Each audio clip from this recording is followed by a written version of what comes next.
Welcome to the Headspace and Tasting Podcast, where we talk manhood, tell stories, and discuss the stuff that matters to us one sip at a time. Hey, Kevin. What's up, Matt? Special 4th of July edition of the Headspace and Tasting Podcast. By the way, it's not the 4th of July. It's Independence Day. Independence Day. I think that's a lifelong period of propaganda. Yeah. They're trying to... Yes. Freaking communists trying to get us to forget our roots. Right. Yeah. Everyone knows let's celebrate July 4th, but nobody knows we're celebrating our independence. The independence of the greatest nation on the face of the planet. No country has accomplished in 250 years what our country has. No. Not at all. And we're not even done. No. Yeah, so what really... we started with the Olympics, like the U.S. dominated Olympics. We won the gold medal in hockey and women's hockey, Paralympic hockey, gold medals, and there was just this swell of patriotism was started. And now as we get close to the 250th anniversary of this great nation, we're playing the World Cup in the United States. Mm-hmm. And all the Europeans and people from around the world, but especially the Europeans who are coming here, realize the amount of propaganda that's being shoved down their throats about how crappy this country is all a lie. And they are shocked. Yes. And you could tell a lot of them are pretty upset about it. I've even heard some of them saying they don't want to go home. Yep. I have too. And you had TSA having to confiscate gallons of ranch dressing and Chick-fil-A sauce. They're trying to take American culture back with them. Yeah, and one of the comments from one of the TSA agents was, "Do you know we make it in powder form?" Yeah. Ooh. And everyone went, oh. Nice. And then they show their faces again. It's all covered in powder, like they were shoving it in cocaine or something. Like a Scarface. Yeah. That's pretty good. So we wanted to do this episode and talk about why is America so great? What makes us so great? I think first and foremost that it's the values that we were founded upon, that in belief in God, and that freedom and our rights are given to us by our Creator. And if we hold that foundation there is what makes us great. That's the strong foundation. And even our founding fathers, not all of them were quote unquote devout Christians. Right. But all of them believed in a higher power. Yes. Yeah. And all of them believed that our rights came from that higher power. Mm-hmm. Yeah, there's only one king, and that's God. Mm-hmm. And when you start with that foundation, you can build anything. And look at where we're at now. And, there is a lot of stuff that we can complain about, but people forget, we have the First Amendment to redress our grievances to the government. We have the Second Amendment that protects our First Amendment rights and all the other rights. And so the Bill of Rights, the first 10 amendments protect speech, religion, press, assembly, gun ownership, privacy from unreasonable searches and seizure, fair trials, protection from cruel punishment. It's basically, they took the Constitution and said, we need to add a little bit more because we could see how this could get crazy. Well, that was the only way it was going to get ratified. Yeah, they needed a Bill of Rights. Yep. But starting out with the Declaration of Independence, which I think is one of the greatest documents ever written in human history, we are endowed by our Creator with certain that's a hard word to say. Inalienable rights. Life, liberty, and the pursuit of happiness. And are among them, right? Among them are life, liberty, and the pursuit of happiness. But it's like, dude, you read that document, you just feel your chest poking out like, oh yeah, America. Well, and that's what's great about all the Europeans and the Asians over here right now for the World Cup. Mm-hmm. And I told this during our company meeting earlier this week, is that be proud of our country. We live in it every single day. Mm-hmm. So we don't pay attention to how great we are because we're just absorbed into it. Yeah. But suddenly you get perspective. You get all these other people from other parts of the world coming here talking about how great our country is. And that is the same for anybody who is an American citizen who leaves and goes to visit a foreign country and then come back and realize how great it really is. Right. And just be grateful. And it goes all the way back to my earlier show with one of my favorite toasts, and that is to the United States of America. May she always be right, but right or wrong, to the United States of America. Amen. That elevates you above your grievances and complaints about others. Yeah. When you think about that toast. So, like me personally, I have a lot of grievances.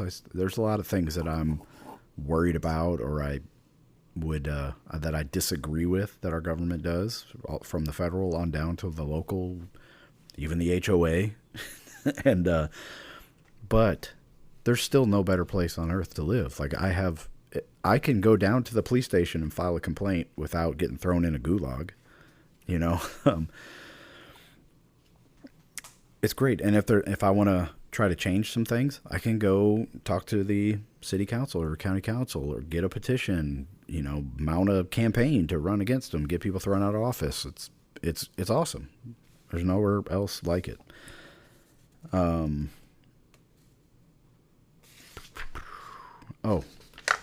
about innovation? The U.S., we have computer science, AI born here, biotechnology, medicine, aerospace, renewable energy, material science, and a lot of that comes because we have such an open society. We accept a lot of immigrants as well. A lot of the top scientists that come here were immigrants, like Albert Einstein, but he came to the United States. He fled oppression to come here. Right. And a lot of Asian scientists, or South America, they come here to train. They go to schools here. Our university system's unparalleled. And then they either go back to their country and do great things, or they stay here. And I think out of the top 10 universities in the world, the United States holds exactly half of them, 5 out of the 10. Yeah. Worldwide. The entire world. Yeah. Yes. And the fact that our universities even allow foreign students, people who are not citizens of this country, but they're still allowed to go to our universities, and which is great. I don't know of anywhere else that's possible. I guess probably Europe. Some of the military academies, they send a few of their top cadets over to England, or what do they call it, Rhodes Scholar, or I don't know. There's some kind of scholarship that like the top. I mean, I remember going through my officer basic course, and we had officers from South America and South Africa. South Africa. We had Israel, and we had Iran at the time, which was funny because you have Jewish and Muslim, right?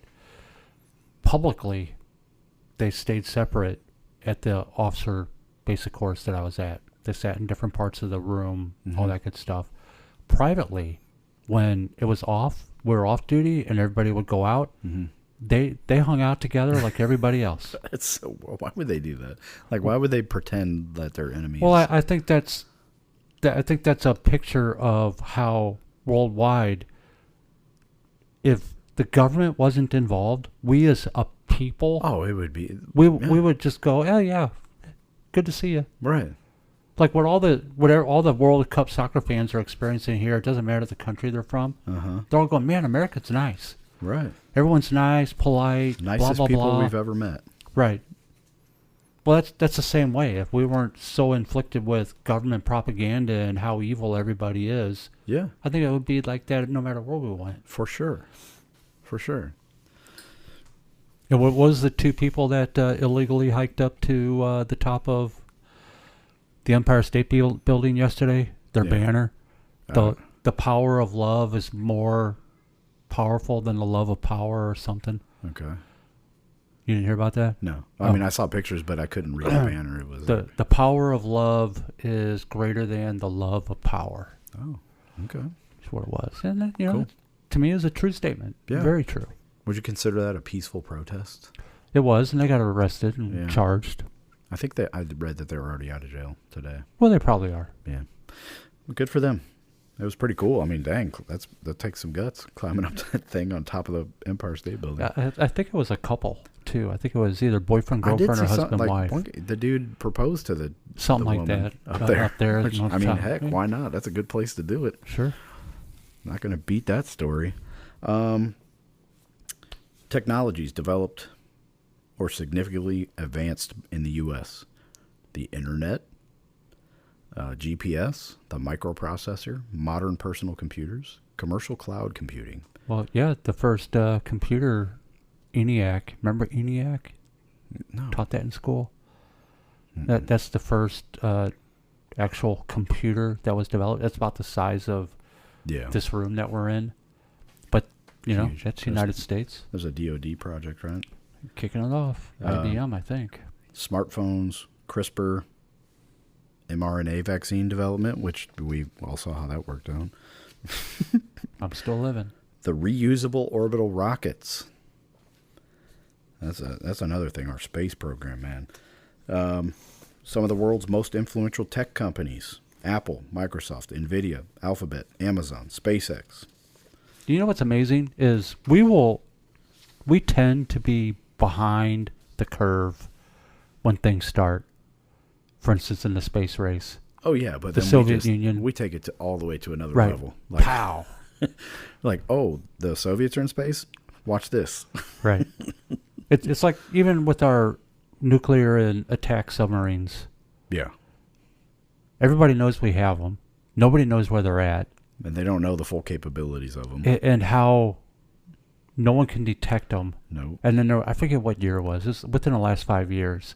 All of a sudden, there was around the world at the exact same time, every one of our submarines surfaced. Yeah.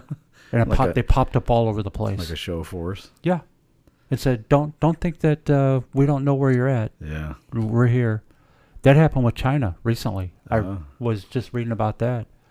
China where messing China was around. flexing around out in the, Mm-hmm. you know, By the Sea of Philippines, Japan and probably. all that Yeah. stuff. And they thought the United States, because we shot our aircraft carrier towards Iran, Mm-hmm. the Persian Gulf. Oh, so they thought that nobody was looking? So we'll just send out all this stuff out there, and out of nowhere, right in the middle of all their stuff, here come, I forget what the sub was, it just surfaced.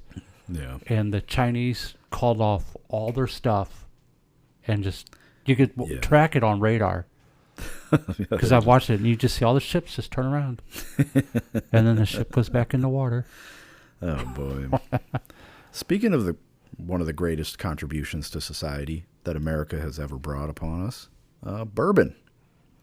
We're drinking a decent bourbon tonight. I don't want to give away our rating and how we feel about it yet, but we've tried this one before, but I picked up this bottle because it's a Independence Edition, and I think that's just an extra sticker they put on there. Red, white, and blue looks like a flag. 100 proof. This is Knob Creek, Kentucky Straight Bourbon Whiskey, 9 years old. Made by Jim Beam. And let's see what else. Got a Claremont, Kentucky. I think that's all it says on here.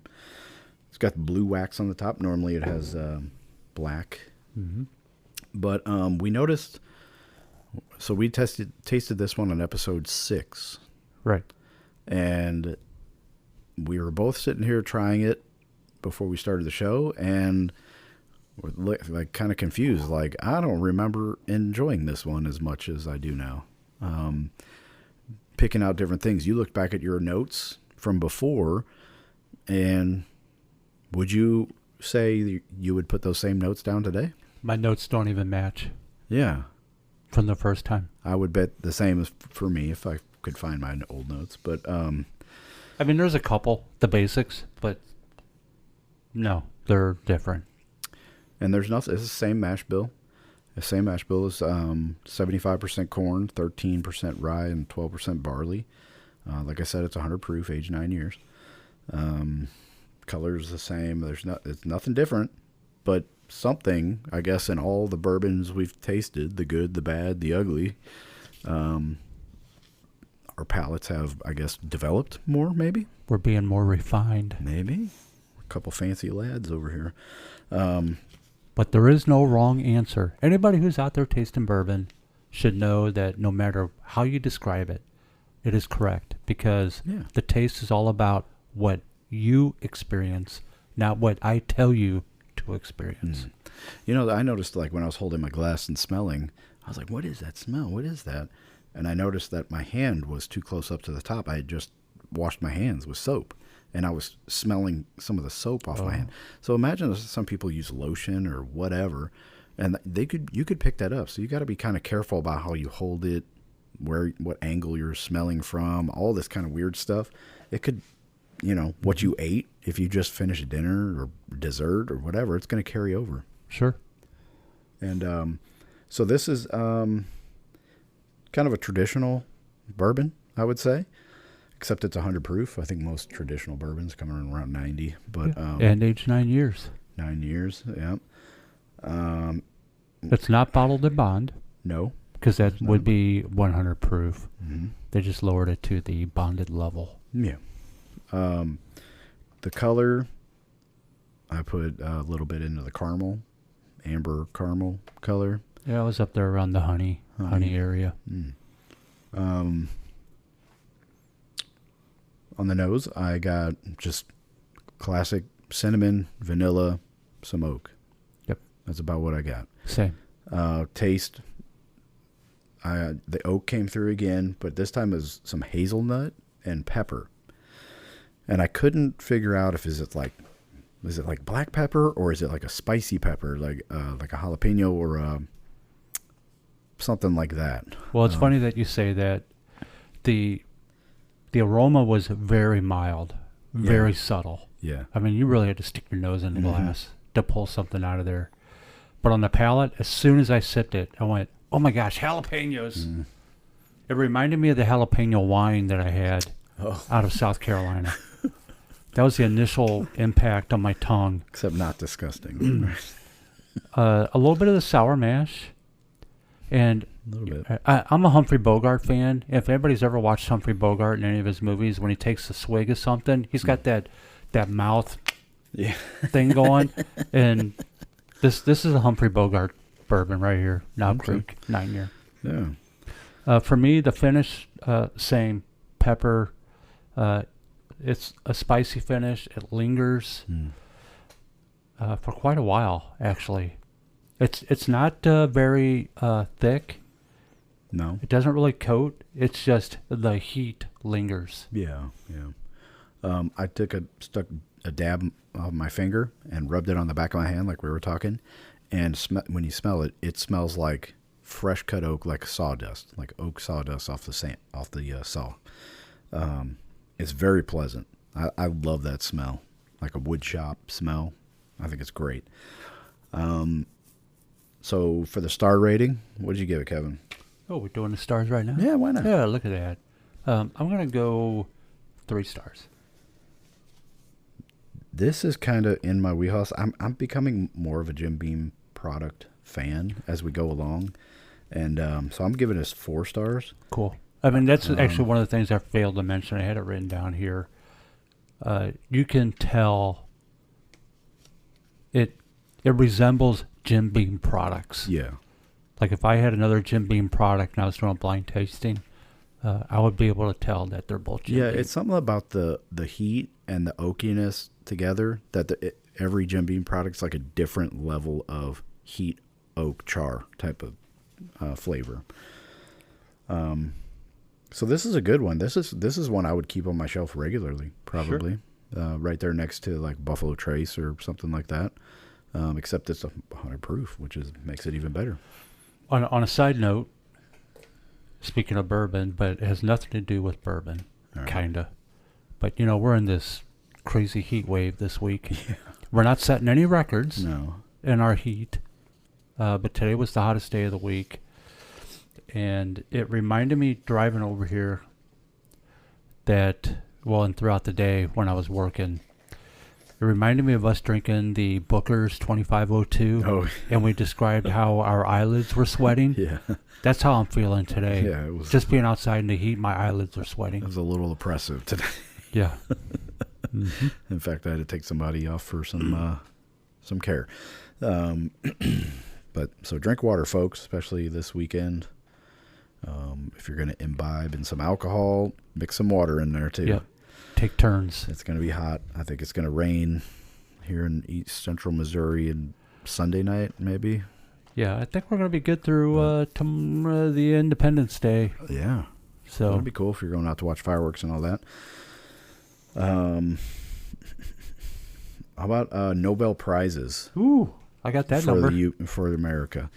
You got the number? So Yeah. It's produced at a large share of the Nobel Prize winners. So out of the Nobel Prizes, the United States takes the top spot with 423. Dang. And the closest, I didn't know it was that high. yeah, and the closest second place is the United Kingdom, 143. Losers. And I'll take it a step further. The United States has more Nobel Peace Well, Prizes there you go. than any other country in the world. Yeah. I thought we With- were imperialists and Right? oppressors of the Oh, world. wow. With 27. Nice. Second place is a tie between Switzerland and the United Kingdom, each at 14. Nerds.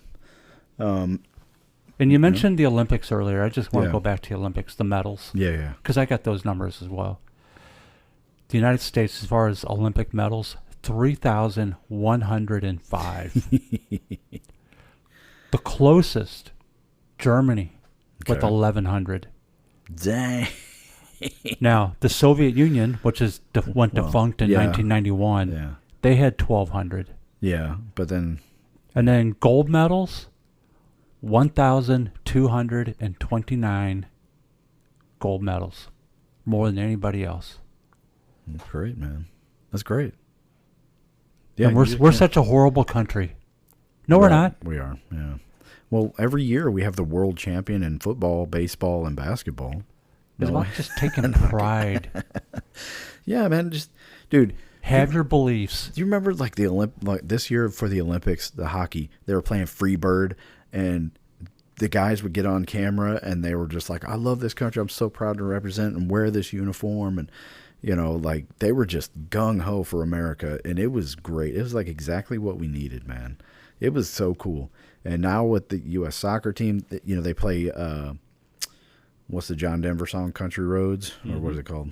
Yeah. Is that the name of it? Take me home, country road. They play that at the end of every game. Then they play Freebird, and it's just like a party, and it's awesome, man. It's just it's a great time to be an American. And honestly, it's always a great time to be an American. Yeah, I mean, everyone likes to make fun of Lee Greenwood because that song, I'm Oh, proud to dude. be an American, is worn out. No, it's not. No, they're just afraid to admit that they cry every time it comes on. Where at least I know I'm free. Yep, that's it. It doesn't matter about anything else. At least I know I'm free. Dude, you want to go through some emotional moments? Go on Spotify and just put in patriotic playlist, America playlist or something. Oh, And dude, I had like tears going. Like me and Emma were dancing, and let's get a little critical. Women, let's do it. Sharia law. Oh, Did you see what happened in Indonesia today or yesterday? I don't know. Somebody got caned or beheaded or something. Yeah, a woman and her husband, boyfriend, I forget which, were caught kissing on their phone. TikTok or something. Yeah. And she, not he, Yeah. she was sentenced to 27 canings Oh, publicly. And they show all the pictures of her on her knees while someone dressed in black, so you can't see who it is, Of the course. executioner, coward. whipping her with a cane. And Yeah. she doesn't make it all the way. She ends up passing out. And it's not done. As soon as she recovers, she has to do it again until they get to the number 27. No, Now, man. Do you really think Sharia law should ever be a part of the United States structure? Hell no. No, of course not. Hell no. But there's a lot of women in this country that will moan and cry about the misogyny and the oppressive males and all that kind of crap. And when they don't even realize we are the way we are to protect our women, not to oppress our women. We're protecting them. Yep. And anybody coming to this country that wants to enact Sharia law is not fit to live on these shores. Nope. And they need to go. And it's a shame that even today, women have to approach men to get to know them because men have been so beat up and afraid to go say hi to a woman because all of a sudden, oh, what are you, assaulting me? Right. Or, yeah, ew, gross. But also, ladies, there's like, you can't hardly tell how old a woman is anymore, whether she's in high school or whether she's in her 30s. True. For anyone, like, you got to be careful as a guy out there. Some guys are trying to be careful like that. But also, there's, everything's online. All the dating's online. Everything's like, I don't know, dude. All I know is, if I'm going to a bar with some buddies, I'm there to hang out with my buddies. I'm not going there to hit on chicks and try to pick up a woman. Like, I'm just going to spend time with my friends. Like, I don't want to. There is something to be said. I mean, there's a real growth thing happening with the analog life. Yeah. Well, we're getting there. Like, What's happening? Yeah, we're just talking to World Cup at work today, and he's like, dude, it's on Channel 2. Just turn on Channel 2. You could watch it. And I was like, I don't have Channel 2. I don't have an antenna. I'm waiting to see when we all start putting our landlines back on in our houses. Dude, I tell you what, man, I'm trying to break free from my smartwatch. I want to get rid of my smartwatch, and the next thing to go is going to be my cell phone. Well, good for you. I'll just leave it at home, and I'll tell my wife, if you need me, call the office, and they'll hit me up on the radio. How are you measuring your macros? How do I measure them? Yeah, I mean, you were using it for all that stuff before. Well, I have a scale. But you're so particular about your numbers. I mean, how you just gave up on keeping track? I use my brain, and I weigh my food, and I pack it and prepare for the day, and then that's my food. Oh, gotcha. And if I want to have some cookies, I have cookies. Tonight's pizza night because weigh-in day was this morning. Oh. I weigh and tape myself every Thursday morning. I have to wait till tomorrow for pizza night.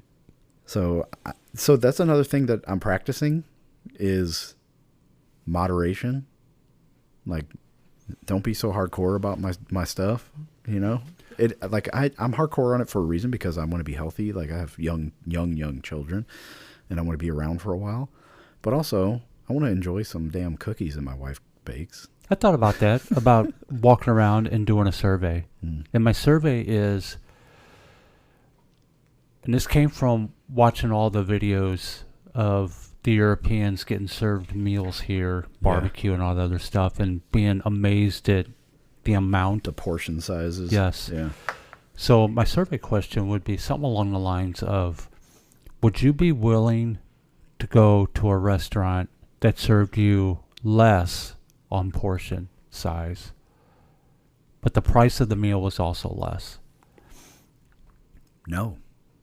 I want a giant steak. I want a big heaping helping of fries. Yeah, but most of us don't finish the meals that are even served at a restaurant anymore. Well, I don't go to, what's that boomer place up the road there? Gingham's? The breakfast joint? Yeah, it's like open 24 hours. 24 hours a day, everything. And then it's like giant hunk of meatloaf and I used to only go there for steak and eggs at 2 a.m. after drinking all night. We learned that lesson. We went there, and every time I go to a new restaurant I've never been to before, I think I said this before, I just get the burger and fries. Mm-hmm. Basic meal. If you do that right, if it's really good, I know everything else is going to be great. But if you mess up making a burger and fries, there's no way in hell I'm coming back here to spend money on something fancy. And it sucked. Like, they didn't even put salt on it. It was terrible. But there was, like, huge waffles. Like, there's no way you're going to eat all that waffle. but they charge you $15 for it or something like that. So I can see what you're saying, like a normal waffle maker size waffles, and you pay $5 over 15. Yeah, I can. I mean, I hear people complain, and I say this because we complain, oh, I'm not going back there because their portion sizes were so low for the price. Yeah. Well, what if more people just had less on portion size? I mean, because what the buffets are dying. Yeah, those are gross, man. They're going away, That's nasty. and for good reason. I'm Yeah. glad the buffets are going Yeah. away. I mean, Red Lobster's going bankrupt again for the second time because all you can eat shrimp and crab just doesn't work anymore. No. And it's good for the ocean. Yeah. We went to that That's my environmental side. pizza ranch. Have you ever been to the pizza ranch? Yes. Pizza. Long time ago. Oh, dude, it's so disgusting. We took our nieces and nephew there. It's so gross. The worst pizza you'll ever have. But then they have like other stuff, like a big bucket of macaroni and cheese that everybody's scooping out of their plate. Like everybody touches everything, and kids with their snotty booger hands and touching stuff. I was like, I remember going to one buffet. It was Golden Corral. Oh, dude. The last time I ever went. And they had the chocolate fountain. And people were walking up there, and instead of getting the little cup or whatever Yeah. for it and all that stuff, or using the pokers, they're grabbing a strawberry with their fingers and just sticking it all in the chocolate fountain. Like, I'm done. After they just scratched their butt. That's disgusting. No, I'll tell you one other thing about the United States, which makes us great. All right. We became a world power in 169 years. Well, when did we send the Navy over to deal with the Barbary pirates? Well, that was almost immediately. Thomas Jefferson. Yeah. But that didn't really classify us as a world power because that was still alliances with none, trade with all, Yeah. and they were interfering with our trade. Yeah. Well, they were taking our sailors as Right. slaves. Yeah. Which is a great movie, by the way. There's a great movie with that. Right. Yeah. And then there's another one with when Teddy Roosevelt is president and he sends folks over there to take out guys in the desert. Yeah. Another good one. Yeah. Everybody thinks we started this fight with the Muslims, but No. it was them. Yep.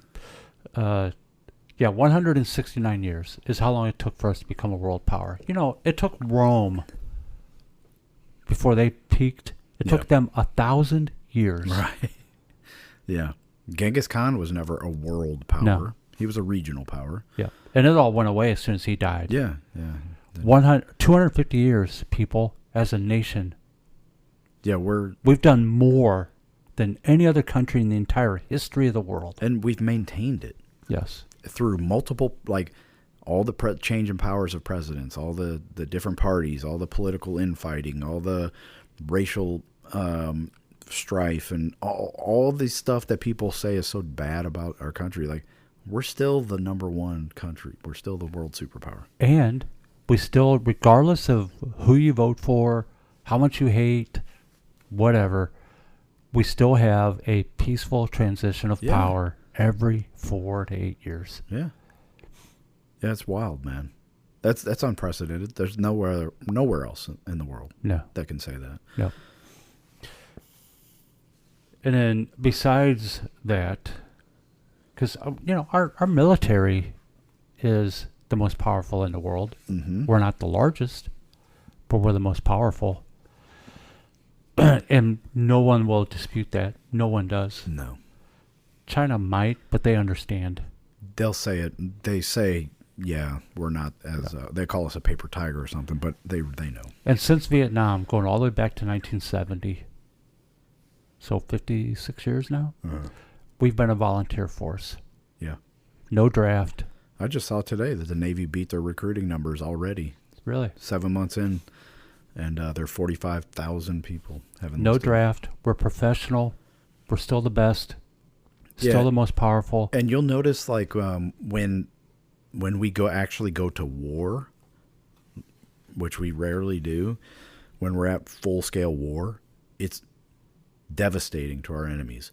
The only when the politics and the contractors and the money gets involved and we're trying to do nation building and peacekeeping and all this crap that our military is not designed to do, then stuff starts going wrong. Right. When it's all like full on war, there's nobody that can stand up to the American military. There are more than 60 countries around the world today that still institute the draft. Yeah. And their armies don't even come close. No way. Most of Europe still does the draft. Russia and Korea, both Koreas, North and South, still have the draft. Ours, all volunteer. We're not forcing anybody to join. No. And there's actually major incentives to join, like the VA home loan program, the VA, GI Bill. The GI Bill. What else? You can go to school for free while you're in the military. Depending on the branch, you get a sign-on bonus. Yeah, and or your job. Well, if it's a high demand job or a high skilled job, there's plenty of people in the medical profession that join the military to pay off their medical bills. Right. And they'll come out of the military debt free and with a ton of real world experience to go be successful doctors and nurses. I don't know so much about the dentists. I don't like the Army dentists. I don't know what the heck they got going on, but I remember getting a filling on one of my molars when I was still in the Army. And then about 10 years later, after I was out, that particular filling was starting to go bad. So I had to get that done. I had to get a crown. And I met my dentist, and he's trying to take out, this is one of the old silver fillings. They don't even do those anymore. No. I'm numbed up. I'm laying there, and he's digging and drilling, trying to get this filling to pop out. Oh. And he said, "Where'd you get this filling?" And I said, "Well, I got it when I was still in the Army." And he goes, "What, they coat it with Agent Orange?" I can't even get this thing out. I mean, he just kept drilling and drilling and drilling because it wouldn't pop out. I never had a cavity my whole entire life until I joined the Army. And then magically I had a cavity. And, dude, this guy was drilling into my brain to get this thing. I was like, "What are you doing, man?" And he was like, "Oh, soldier, I think you forget that I'm an officer." I was like, "I don't give a shit what your rank is right now, but if you touch me again, we're going to fight, man." I was so mad at that guy. And, yeah, even today, I've had the same thing where dentists look at it and they're like, "Where'd you get this filling?" It's this giant hunk of lead in my face, I guess. I don't know what it is. But, anyway, yeah, so there's great benefits to joining our military. And there's, it sucks sometimes, but that's kind of what makes it so great. It makes the fun times funner. Let me look at my notes here again. Can I read a little bit from Absolutely. one of our founding fathers, John Adams, who was had a pivotal role during our revolution. Yeah.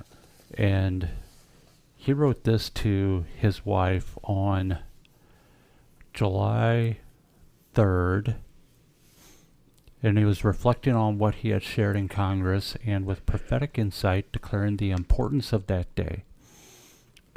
This is his words, quote, "The second day of July, 1776." Now, it ended up becoming the Declaration of Independence was signed on July 4th. Yeah. "The second day of July, 1776, will be the most memorable epoch in the history of America. I am apt to believe that it will be celebrated by succeeding generations as the great anniversary festival. It ought to be commemorated as the day of deliverance by solemn acts of devotion to God Almighty. It ought to be solemnized with pomp and parade, with shows, games, sports, guns, bells, bonfires, and illuminations, other words, fireworks, from one end of the continent to the other, from this time forward forever. You will think me transported with enthusiasm, but I am not.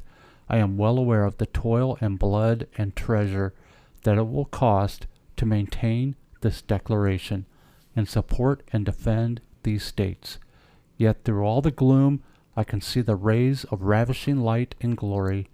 I can see that the end is worth more than all the means, that posterity will triumph in that day, in that day's transaction, even though we may regret it, which I trust in God we shall not. Awesome. Amazing. That's great. And that's just him writing a letter to his wife. Yeah. That's not even a public statement. Man, that's so great.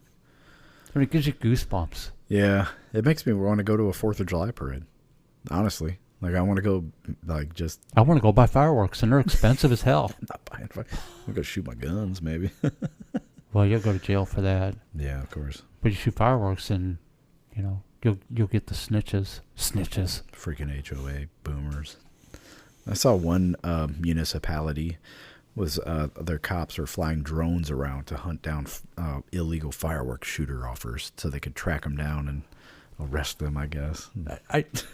A few shows ago, we talked about, you threw me off guard when you asked me, Kevin, if you were president, what would you do? Yeah.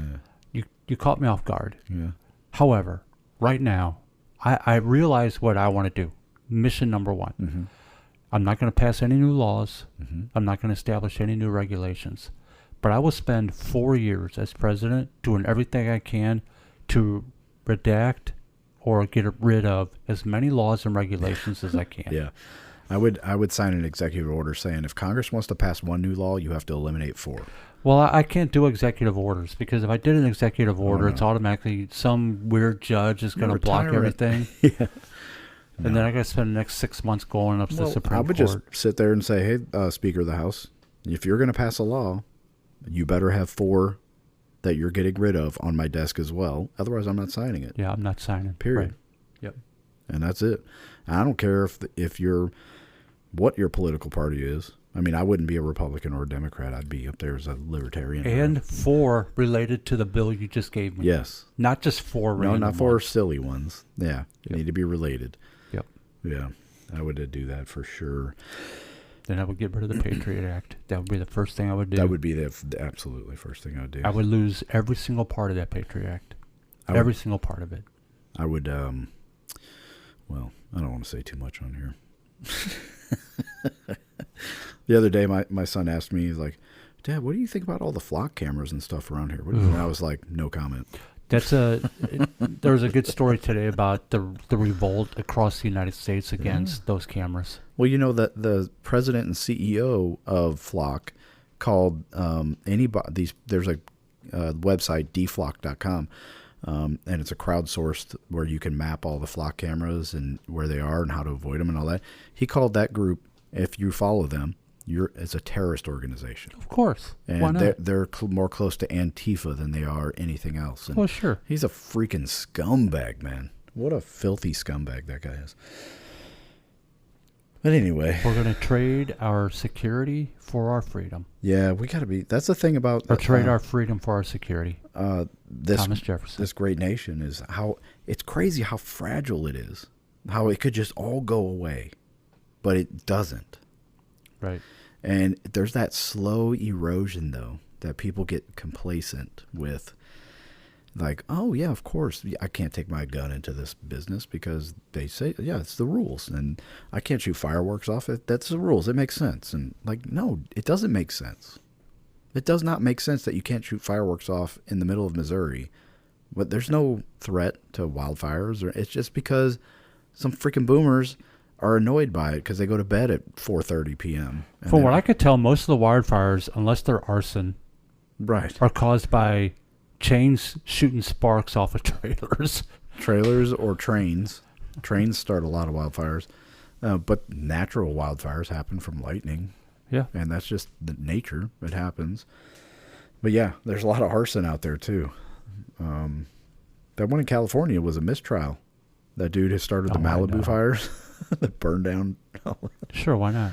Yeah, mistrial. Where you got that crappy ass governor up in Minnesota, Waltz, who just pardoned a guy, an illegal immigrant who was convicted of child molestation. Oh, of course. For like 6 years. That makes sense. Was he he was an immigrant? You said he pardoned and forgave him to prevent him from being deported.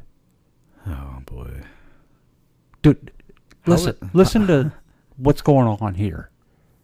So he is a what do they call that? An enabler of child rape. Yes. Yeah. Anyway, to go back on the positive, Yeah, please. Rolling Stone top 10 musical artists of all time. The top 10. How many are from the United States? 8. You're right. Oh, am I? 8 out of 10. The only two other ones are from the UK, the Beatles and the Rolling Stones. I Rolling Stone? I disagree with number 2, Bob Dylan. I kind of disagree, but I see where they're coming from, though. You don't understand. You don't know. I tell you what, when other people sing his songs, they're great because he's a great writer. He's a great songwriter. He was great with the Traveling Wilburys. Did he sing? He did. Yeah. And you can understand them. So number 3, they have Elvis Presley. Number 1 is the Beatles. They have the Beatles on here, number 1. Then Bob Dylan, Elvis Presley, then the Rolling Stones. Then number 5, which I fully agree, Chuck Berry. Number 6, Jimi Hendrix. Hometown hero, Chuck Berry. That's right. The real king of rock and roll. Number 7, James Brown. Number 8, Little Richard. Number 9, Aretha Franklin. And number 10, Ray Charles. Wow. Yeah, I don't know if I would agree with this list, honestly, but I see what they're doing. They're all American. I mean, I would put the top 10 all Americans for me. I think, they don't have, dang, the name just flew out of my head. They're from the UK. Led Zeppelin. Led Zeppelin, yeah. They don't, I don't know how you don't have Led Zeppelin on here. That's weird. But, well, you mocked them. So yeah. Why would they be on that list? Just the vocalist, just the vocals, not the music. Let's not start this again, Kevin. Let's spare our listeners us getting into a fight. Just say it. How about disaster response? Did you know the first foreign disaster relief from the United States came in 1812? Wow. To Venezuela as a response to an earthquake. Wow. Which is you pretty mean wild. like this week? Yeah. 1812. Congress appropriated funds to help the victims of devastating earthquake in Venezuela. And here we are in 2026, and we just sent the United States Marines down there to help recovery and a bunch of other people to help. Yeah.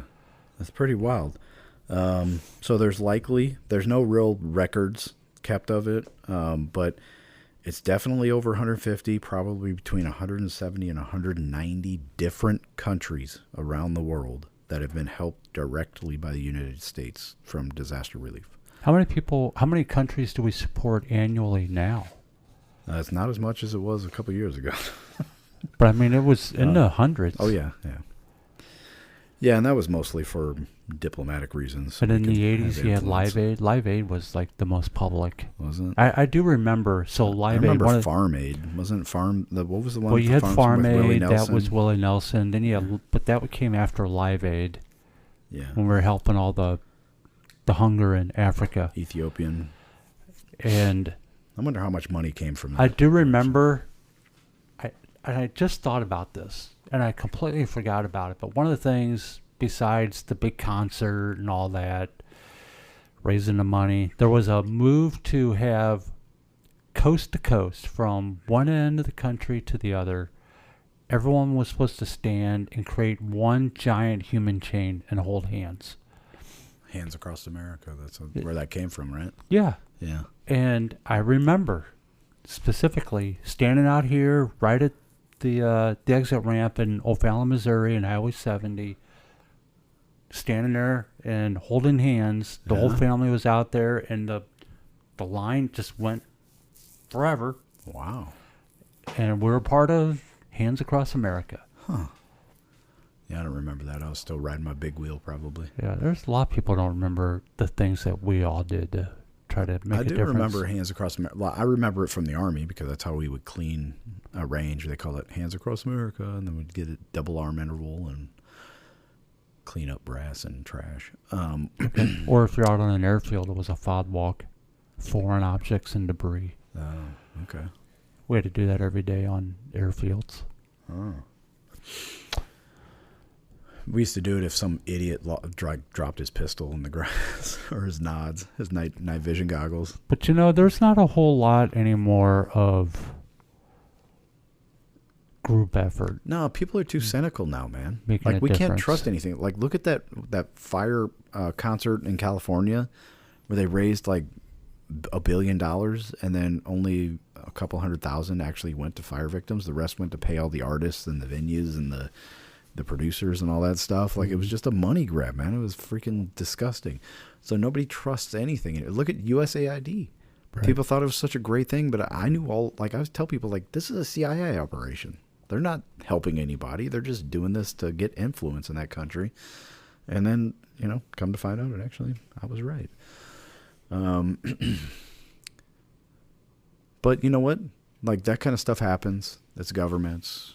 It is what it is. And, we do it so we can maintain our position in the world and all that kind of stuff. It would be cool if we could just be perfect angels and be good as far as people think. One of the things that is disappointing is we just don't teach how great the United States is anymore in our schools. Well, of Like course we not. only talk about all the things that are bad. Yeah, like all of our mistakes. Yeah, they would talk about like the massacre of the Native Americans or whatever, or the bombing of Hiroshima. But they don't. But that's in public schools, man. Public schools were never designed to be a positive thing. But I remember in grade school, we all had to learn songs. This Land Is Your Land, America the Beautiful, My Country 'Tis of Thee. Our music teacher was a hippie. We had to sing like freaking. But we had to learn all those songs, and they're good songs. Yeah, if you did go to a school, or if, let's say, on the news they were talking about a private school in rural Missouri where the kids still say the Pledge of Allegiance and they sing God Bless America, you'd be looked at like you're the Branch Davidians in Waco. People would think you're in a cult or something weird now. Either that's how they would portray you on the news and online, right? Like they would be like, oh, these poor kids, they're forced to say the Pledge of Allegiance and, whatever. That's just how things get twisted in the media. They don't pray in schools. Like that's like a big controversy if kids want to get together and pray at public school. Like it's like, what? Are you crazy? You have a kid who thinks she's a cat that's peeing in a litter box in the men's bathroom, and you're Who got married to a whale? Yeah, and you're upset that some kids want to get together and pray for the president or for the school or for whatever. Like, come on, man. But I think we are self-correcting. That's another great thing about the country is that we self-correct, right? Things will go one way, and then we'll be like, whoa. This is insane. And you're right. The pendulum does swing back and forth. Yeah. And it's okay when it does. We try very hard to always swing back towards the middle. Yes. Yeah. So George Washington, when he was still a general before president, and on July 2nd, 1776, he issued this order to his troops. The time is now near at hand, which must probably determine whether Americans are to be free men or slaves, whether they are to have any property they can call their own, whether their houses and farms are to be pillaged and destroyed, and themselves consigned to a state of wretchedness from which no human efforts will deliver them. The fate of unborn millions will now depend, under God, on the courage of this army. Our cruel and unrelenting enemy leaves us only the choice of brave resistance or the most abject submission. We have, therefore, to resolve to conquer or die. Conquer or die. Loving George Washington. Yeah, that dude is like, we need another George Washington. He was the man. The perfect man at the right time. I'll probably go to the theater and watch that Young Washington movie that's coming out. I don't really go to the theater that much. If you go tomorrow, it's free for veterans. For real? Or it's on July 4th. It's either tomorrow or July 4th. Oh, wow. It's free for veterans. I'm all about getting some free stuff because of my veteran status. And speaking of yesterday was the grand opening of the Theodore Roosevelt That's right. Presidential Library. Yeah, man. Up in Medora, North Dakota, which was also the same day as the charge of San Juan Hill. Awesome. And what's today? July 2nd? Mm-hmm. Yeah. Which is also day 2 of the Battle of Gettysburg. Wow. Yeah. July 2nd is a big date It for United States history. It is. I think about it like I said, just sit on my porch sometimes, or my back porch, and sip a bourbon, watch the sun go down, and just think like, I can't believe I was born here. Like how fortunate and blessed I am just to be born on this piece of dirt on the earth. Like, and I had no clue about it. I had no real reason until I joined the military and I was sent to South Korea. And when you go to another country, like I went to Canada when I was stationed at Fort Lewis. You go to Canada, and I was like, something's wrong here. It was so surreal. It's like you cross over into like a bizarro world, America. It looks like America, but it's not. And you can tell like right away. It's very strange, and I did not like it at all. And when you go to some like Asia, and it's so completely different, it's like you're on a different planet, it feels like. I wanted nothing more than to go home. Did you know when I was in South Korea, this is back in the mid-90s, Mm-hmm. if I was in a city landscape, the reception for U.S. troops wasn't the best. Yeah. And mostly it's college kids, things like that. Yeah. But if I got into the rural areas where nobody spoke English, anything like that, all I had to do was walk into a store or something, and they were so nice and so friendly to me and helped me interpret things. I just didn't get that in certain places. And then when I was in El Salvador, Guatemala, and Honduras, totally different world and different landscape. Mm-hmm. And every single person down there was glad to have me down there because the value of the dollar. Yeah. I mean, really, that's what it was. But they were glad to see me. I mean, I'm Yeah. going to spend money on stuff Right. while I was there, and they were happy. Yeah. Yeah, that was there's a video out of Venezuela this week when the Marines were coming in off their ship, and the guy was saying, America, America, thank God. Thank God for they're angels and stuff like that. And it is pretty amazing that anywhere we go, people love our accent. They love the way they think we're all cowboys. Like, Right. It's really wild to experience, and Yippee-ki-yay. we're the best looking anywhere we go. They think it's very strange to be in Korea, and people think you're like a movie star or like it's very weird. I have a story. So I'm in South Korea. Mm-hmm. I'm out with my. I'm out there at they just opened the Korean War Memorial in Seoul. Yeah, which is pretty incredible. It is. Yeah. You spend all day there. It's massive. And I'm walking around in there, and I'm in the big museum atrium part where it's just kind of all open. Yeah. And I'm just hanging out, and there's 2 Korean chicks who were off in the distance, and they're just like, hee hee, and they're holding their hands up to their mouth and all that junk. They walk over to me because I just had a t-shirt on and shorts, and they walk over to me, and in their best English, they said, "Can we touch your arm?" I asked, "Why?" They said, "You're so hairy." Because Koreans don't have hair on their body. Right. So I hold out my arm, and the two girls are rubbing their hands on my arm, and they're just giggling like whatever. And I go, "Well, do you like that?" They said, they went, "Yeah," and they're all laughing. They're all kind of embarrassed. And I lifted up my shirt.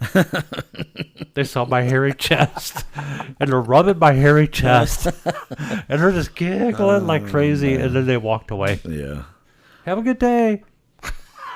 Yeah, it's hilarious. I'm glad I can contribute to American exceptionalism overseas. Yeah, doing good foreign relations there. Right. When I first got there, I was love that story.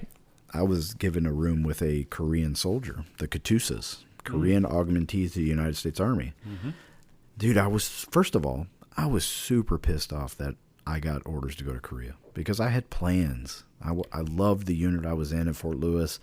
I was going to go to sapper school, go to ranger school, and I'm going to do, I was going to stay a sapper forever in Fort Lewis. I wanted to stay there. And I came down to these orders. I was so mad that I had to go over there. And then I got to be a roommate with a Korean soldier. Like, this dude, like, does he even speak English? What the hell? And then I learned about the Katusa program, that these guys, they do speak English. They're usually college educated, and they're augmentees to the United States Army. It's a really cool program. Kim Han-suk was his name. And I remember we were sitting there drinking beers one night, and I just let loose, like, dude, why the hell do I have to be here to defend your country? I signed up to the Army to defend my country, and now I have to be over here defending yours. Why can't you guys do it? And all this kind of stuff. And he just sat there, like, polite, because they're polite. They're not. And he just listened, and he said, he was just like, I don't know what, He's conscripted. He didn't volunteer to be there, and we lived together for a year. I was there for 15 months, and we lived together for a year. And the last day I was there, I'm getting ready to leave. My bags my stuff's already gone on the ship over. I'm going to the airport, and he stops me, and he gave me a big hug because we became best buddies. He gave me a big hug, and he just said, "Thank you for helping me defend my country." And they were both standing there with, like, tears in our eyes, like, and I came to realize, like, this is what being an American is. Like, we're a world superpower. We're defending his country because ultimately what happens there could happen here, and, like, we're projecting power around the world, and we're helping our democratic allies, the democracies around the world, and all this kind of stuff. And it just filled me with, like, such pride to have done that, and to have been there, to meet him. I met his parents. I ate dinner with them at their house, I think it was an apartment. But, like, they served me food, which is a big deal in that culture, and invited me in their home, and just embraced it. And he showed me around his country, and it was just amazing. It was great, man. I was so mad about being there until, like, right then when he said that, and it all just clicked into place. And I was like, this has been an amazing experience. It's amazing. I'm super glad I'm going home, and I'm not staying here another second, but it was just awesome. And I'm so grateful for that moment that he did that. Yeah. It was really cool. I have a quote also from July of 1776 with Benjamin Franklin. Oh, awesome. So Benjamin Franklin was appointed out of the Continental Congress. He was a representative from the state or the colony of Pennsylvania. He was appointed as part of a committee to draft a seal for the newly United States, which would characterize the spirit of the nation. This is what he proposed. All right. Moses lifting up his wand and dividing the Red Sea, and Pharaoh in his chariot overwhelmed by the waters, with this motto: rebellion to tyrants is obedience to God. Which kind of reminds me of the Virginia motto, which is still on their flag today. Yeah. Which is Sic Semper Tyrannis. Yeah. which is Famously shouted by John Wilkes Booth after he shot Abe Lincoln. right. Which the motto itself is Latin and literally means "this always to tyrants." Yeah. Which in today's parlance is translated more along the lines of rebellion to tyrants. Yeah.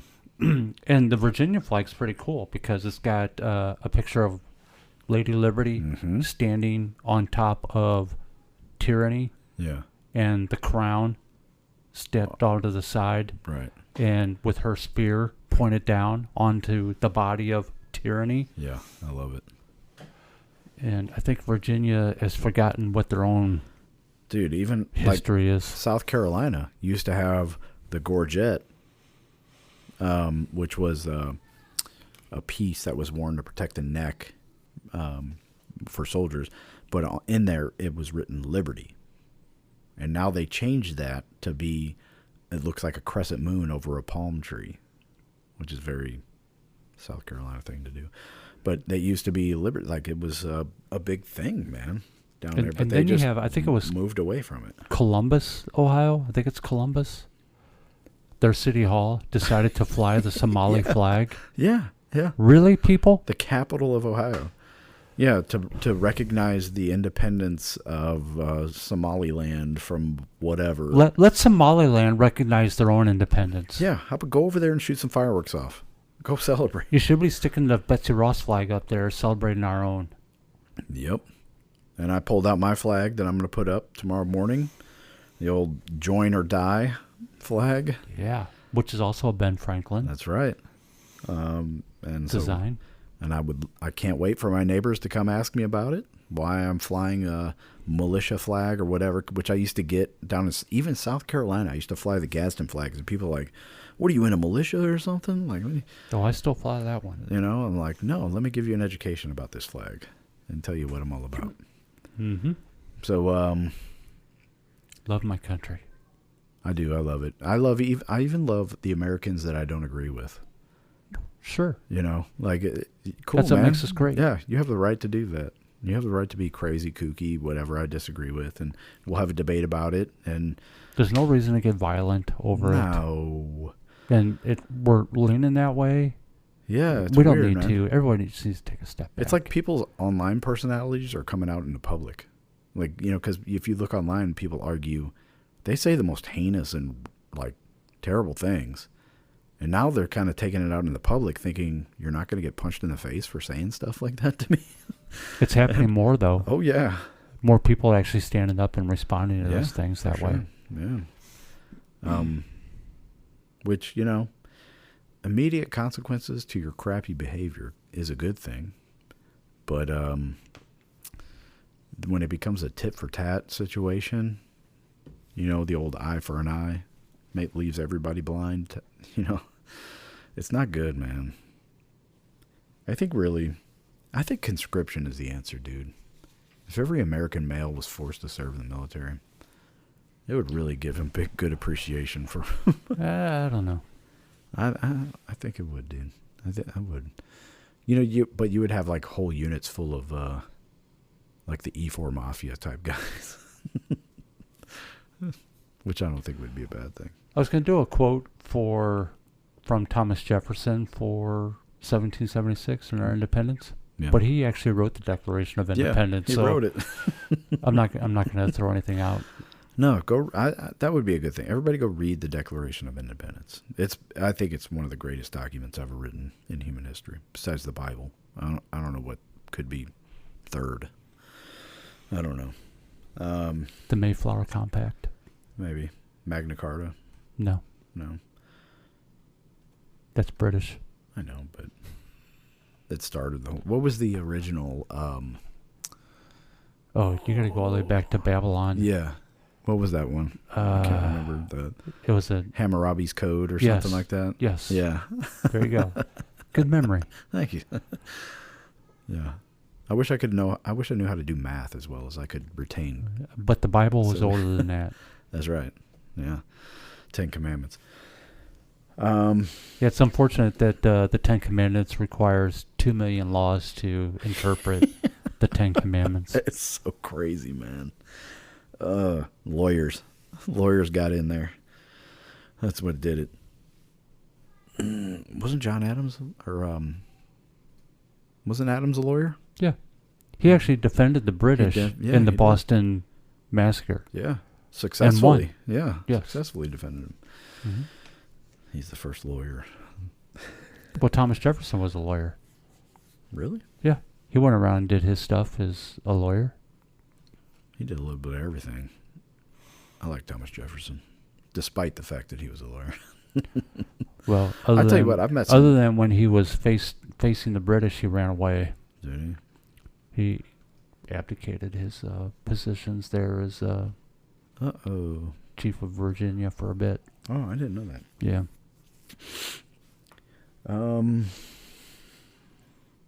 Let's finish it up, dude. We're an hour 10 in. I think we've said enough. Everybody should go out and celebrate America. Go barbecue some pork steaks. Drink a Budweiser. Have a good time. Let your kids play in the sprinkler. You know, shoot some fireworks off.